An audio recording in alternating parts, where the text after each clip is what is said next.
దేశవ్యాప్తంగా ఘనంగా రాజ్యాంగ వజ్రోత్సవాలు. దేశ ప్రజలకు శుభాకాంక్షలు తెలిపిన రాష్ట్రపతి సహా ప్రముఖ నేతలు. దేశ ప్రజలకు రాజ్యాంగ దినోత్సవ శుభాకాంక్షలు తెలిపిన నరేంద్ర మోదీ, పటిష్ట భారత్ నిర్మాణానికి దేశ ప్రజలంతా ప్రతిజ్ఞ చేయాలని ప్రధానమంత్రి పిలుపు. పార్లమెంట్ సెంట్రల్ హాల్లో అట్టహాసంగా 75వ రాజ్యాంగ దినోత్సవాలు. పాల్గొన్న ఉపరాష్ట్రపతి జగదీప్ ధన్ఖడ్, ప్రధానమంత్రి నరేంద్ర మోదీ, లోక్సభ, రాజ్యసభ సభ్యులు. రాజ్యాంగం భారతదేశ పవిత్ర గ్రంథమన్న ద్రౌపది ముర్ము, రాజ్యాంగ రచన కోసం కృషి చేసిన వారిని స్మరించుకోవాలని రాష్ట్రపతి పిలుపు. ప్రధాని ప్రేరణతో 2015 నుంచి ఏటా రాజ్యాంగ దినోత్సవం నిర్వహిస్తున్నామన్న స్పీకర్. రాజ్యాంగ పీఠిక సామూహిక పఠనానికి సంకల్పం తీసుకోవాలని వెల్లడి. సుప్రీంకోర్టు ఆవరణలో అట్టహాసంగా రాజ్యాంగ దినోత్సవ వేడుకలు. జ్యోతి ప్రజ్వలన చేసి ప్రారంభించిన CJI justice Sanjiv Khanna, supreme court bar association అధ్యక్షుడు కపిల్ సిబల్. భారత్ లాంటి ప్రజాస్వామ్య దేశాలకు రాజ్యాంగమే బలమన్న కేంద్ర హోంమంత్రి. జాతీయ ఐక్యత, సమగ్రతకు ఇదే శక్తివంతమైన మంత్రమని ఎక్స్ వేదికగా అమిత్ షా వెల్లడి. రాజ్యాంగంలోని అంశాలను రక్షించేందుకు భారత ప్రజలంతా కలిసి రావాలని ఏఐసీసీ అధ్యక్షుడు పిలుపు.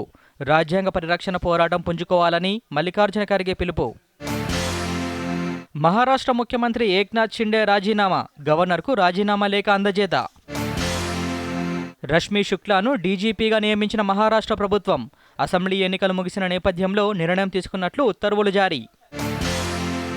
26 నవంబర్ ఉగ్రఘాతుకానికి నేటితో 16 ఏళ్లు. ముష్కరుల చేతులు అమరులైన జవాన్లకు, ప్రజలకు నివాళులు. మానసిక ఒత్తిడిలో సీఎం రేవంత్ రెడ్డి అర్ధరహితంగా మాట్లాడుతున్నారన్న కేటీఆర్. అదానిని తాము ఎన్నడూ ప్రోత్సహించలేదని స్పష్టీకరణ. హరీష్ రావును కలిసిన టీటీడీ చైర్మన్ బీఆర్ నాయుడు. రాష్ట్ర ప్రజాప్రతినిధుల సిఫారసు లేఖలు పరిగణలోకి తీసుకోవాలన్న హరీష్ రావు, ఏపీ సీఎంతో చర్చించి నిర్ణయం తీసుకుంటామన్న బీఆర్ నాయుడు. హైదరాబాద్ నగరంలో మెట్రో రైలు 7 ఏళ్లు పూర్తి చేసుకుందన్న metro rail MD NVS Reddy. Metro rail 2వ దశ పూర్తయితే మరింత పురోగతి అని వెల్లడి.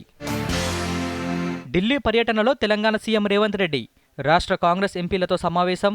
తెలంగాణ పెండింగ్ అంశాలను కేంద్రం దృష్టికి తీసుకెళ్లే అంశంపై ఎంపీలతో చర్చ. తెలంగాణ భవన్లో హైదరాబాద్ జిల్లా బీఆర్ఎస్ నేతల భేటీ. భేటీలో పాల్గొన్న కేటీఆర్, మాజీ మంత్రులు, ఎమ్మెల్యేలు, ఎమ్మెల్సీలు. నేడు సంగారెడ్డి జిల్లాలో మంత్రి దామోదర రాజనరసింహ పర్యటన. పలు అభివృద్ధి కార్యక్రమాల్లో పాల్గొననున్న మంత్రి దామోదర. ఢిల్లీలో కొనసాగుతున్న వాయు కాలుష్యం. ఈ ఉదయం వాయు నాణ్యత సూచి 395గా నమోదు. కొనసాగుతున్న పొగమంచు, వాహనదారులకు ఇక్కట్లు. ట్రంప్ ప్రమాణ స్వీకారోత్సవానికి హాజరు కానున్న బైడెన్. వెల్లడించిన శ్వేతసౌధం. గతంలో బైడెన్ ప్రమాణ స్వీకారోత్సవానికి హాజరు కాని ట్రంప్. రాష్ట్ర వ్యాప్తంగా పెరుగుతున్న చలి తీవ్రత. ఆదిలాబాద్లో 8 డిగ్రీల కంటే తక్కువగా నమోదవుతున్న ఉష్ణోగ్రతలు. రాబోయే 3 రోజులు చలి తీవ్రత మరింతగా పెరుగుతోందన్న వాతావరణ శాఖ.